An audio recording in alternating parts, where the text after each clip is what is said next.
when we feel unauthentic or restless or that we're in a rut, it's usually because we're not really feeling like we're authentic. So, how do we know we're being authentic? We are subconsciously or consciously measuring the meaningful things in our lives. Start your week great. Start your week with a coach. I'm your host, certified high performance coach, Sean Butner, and we're going to talk about something that'll help you advance in your life this week. So let's go. If you have a business, maybe you are measuring the amount of revenue coming in, but you forgot to measure quality of life. So you never see your family, you never see your friends, you don't really work on your health, so you're gaining weight, you're feeling cruddy, all because your one measure of success was work and not anything else. Or in another instance, maybe all you do is measure how people think about you, right? So in your relationships, how are people showing up, and and how do they do you? That's what I'm looking for. And so you cut corners at work, so you're not really doing the best work, or you people can sense that you're not authentically showing you're up for yourself, and so the relationship feels weird, and then it makes you feel weird because you're picking up on that, and it's a weird feedback loop. So there's so many things, and in those instances, you're measuring what other people think about you, not how much you are authentically sharing your ideas, your beliefs, the things that are important to you.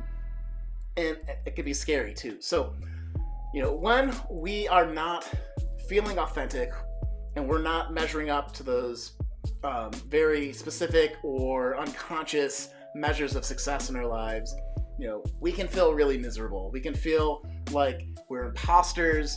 But when we have those measures correct, when we know what's most important to us, when we know what's really propelling us into the future, we really understand, what's going to make us happy, and we can feel progress again, right? It's one thing to be working on a bunch of stuff and feel like you're never advancing your values. You're not advancing your goals, your projects, the big things that you want. But measuring properly is what we need to do. So how can you do it? I got 5 questions for you guys this week to conclude this Meaningful Revolution series, because there is meaning in the things we measure. Okay, so starting off, first question is, ask yourself, what's really or most important to me right now? Like, if I had to pick all the things that I'm doing, all the things that I'm dreaming of, all the things that I want for my life, what are the things that are the most important? It could be that I have a job that pays the bills, but what's most important is that I'm providing for my family. So everyone needs to eat, everyone needs the roof over their head. So that's important, and to realize that that's important too, right? So if you didn't realize that was what was going on, or you'd forgotten about it, you might have lost some of the meaning of why you are in that job that you don't particularly love. So what's important to you right now, and what's most important to you? I also like this question because it's getting clear on what's making you happy and what things will make you happy in your life. Because so many times too, we can't measure what we don't know. So there's an aspect of clarity behind this question that I find really powerful when I work with people in my coaching practice. Right. Second question for you to ask when we are trying to create these meaningful measures, it's, what are the intrinsic indicators I'm making progress, right?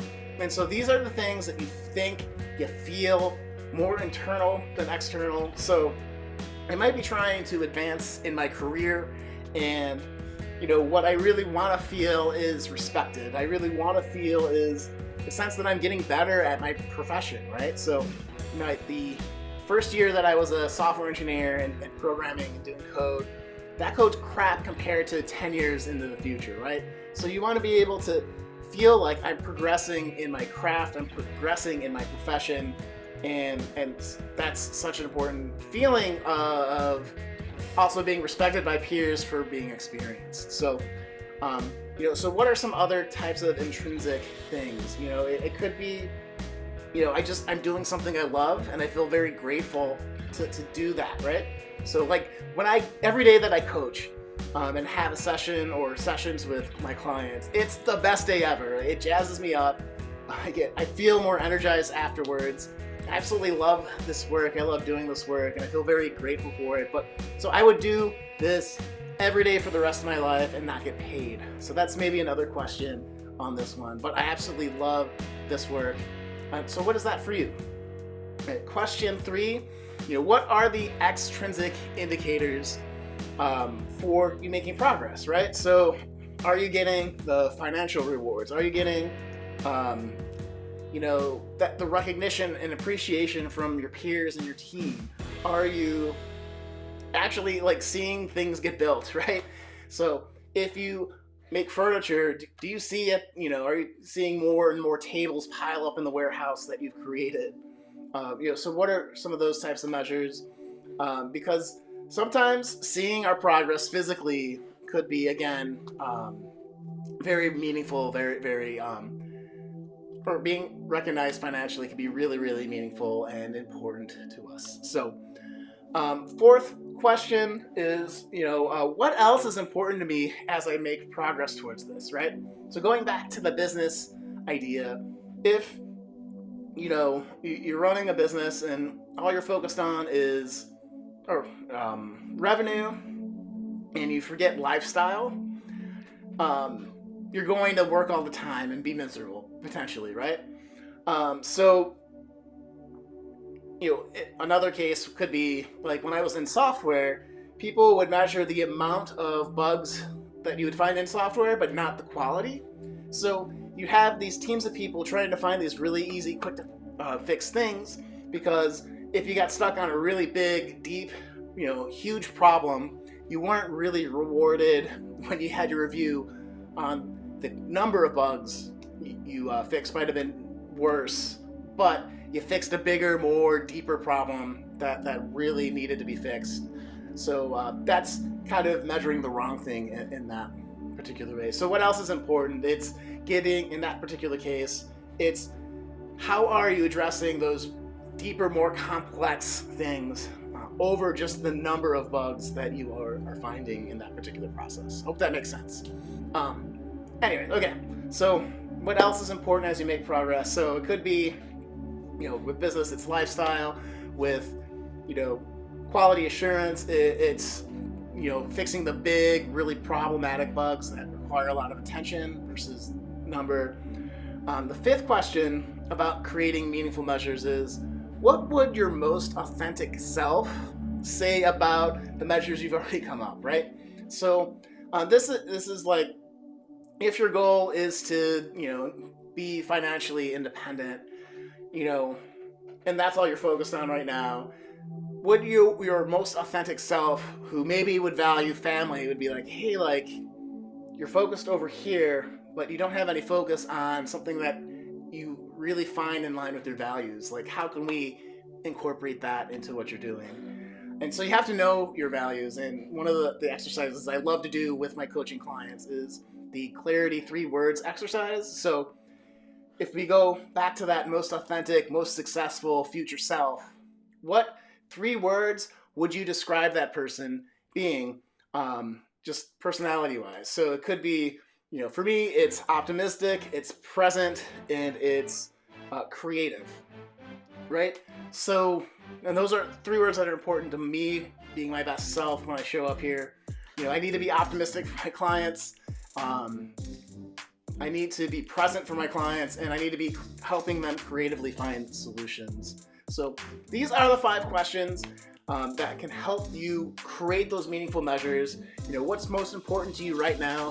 What are the intrinsic indicators that show you're making progress? What are those extrinsic indicators that are showing you're making progress?